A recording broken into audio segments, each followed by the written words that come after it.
அரசியல் என்பது ஒரு வாழ்வியல் என்பதை நீங்க புரிஞ்சுக்கணும்.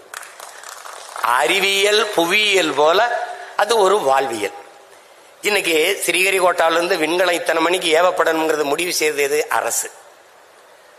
அந்த அரசை முடிவு செய்தது எது? அரசியல். இந்த நாட்டோட ரஷ்யா உக்ரைனோட இத்தனை மணிக்கு தாக்குதல் நடத்தணும் முடிவு செய்தது அரசு. அந்த அரசை தீர்மானிச்சது எது? அரசியல்.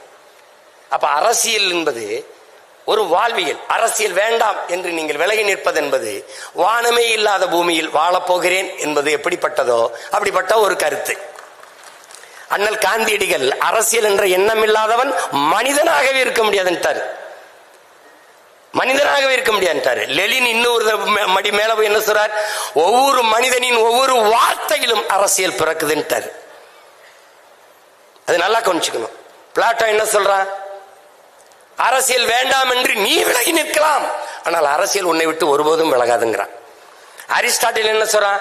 அரசியல் வேண்டாம் என்று நீ விலகி நின்றால் யாரை அருவருக்கியோ அவன் ஆட்சியின் கீழே வாழ நேரிடும். அதான் இப்ப நேரிட்டுச்சு. உனக்கு புரியுதுன்னு நினைக்கிறேன்.